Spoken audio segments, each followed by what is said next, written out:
विविध भारती पुणे ठळक बातम्या. राष्ट्रीय लोकशाही आघाडीचे उपराष्ट्रपतीपदाचे उमेदवार सी.पी. राधाकृष्णन यांनी आज आपला उमेदवारी अर्ज दाखल केला. पंतप्रधान नरेंद्र मोदी, केंद्रीय गृहमंत्री अमित शहा यांच्यासह केंद्रीय मंत्रिमंडळातील वरिष्ठ सदस्य आणि आघाडीतल्या पक्षांचे प्रमुख यावेळी उपस्थित होते. मुख्यमंत्री देवेंद्र फडणवीस, उपमुख्यमंत्री अजित पवार आणि एकनाथ शिंदे आज पुणे शहराच्या दौऱ्यावर आहेत. आज दुपारी 3 वाजता महाराष्ट्र ज्ञान महामंडळाच्या स्थापनेचा रौप्य महोत्सवी समारंभ बाणेरमधल्या बंटारा भवन इथं आयोजित करण्यात आला आहे.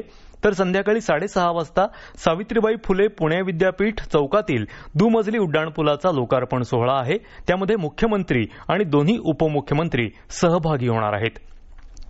विरोधकांच्या गोंधळामुळे लोकसभेचं कामकाज आज दुपारी 12 वाजेपर्यंत स्थगित करण्यात आलं आहे. गदारोळामुळे राज्यसभेचंही कामकाज 12 वाजेपर्यंत स्थगित करण्याची घोषणा करण्यात आली. पिंपरी चिंचवड शहरात नदीकाठच्या नागरिकांना सुरक्षित ठिकाणी स्थलांतरित करण्याचं काम सुरू आहे.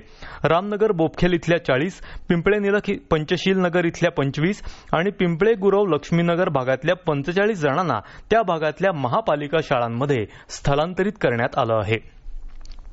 पुणे शहरातील गणेशोत्सव शांततेत आणि निर्विघ्नपणे साजरा व्हावा यासाठी प्रशासन, महापालिका, पोलीस विभाग आणि सर्व गणेश मंडळांनी समन्वयानं काम करण्याचं आवाहन पुण्याचे पोलीस आयुक्त अमितेश कुमार यांनी काल केलं.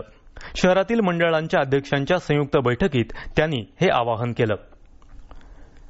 गुंतवणूकदारांकडून खरेदी सुरूच असल्यामुळे मुंबई शेअर बाजाराचा निर्देशांक म्हणजे सेन्सेक्स सकाळच्या सत्रात 116 अंशांनी वधारून 81,760 अंशांपर्यंत गेला होता. राष्ट्रीय शेअर बाजाराच्या निफ्टीनंही आज 25,000ची पातळी ओलांडली. या होत्या आतापर्यंतच्या ठळक बातम्या. यानंतरच्या ठळक बातम्या उद्या सकाळी 8 वाजता.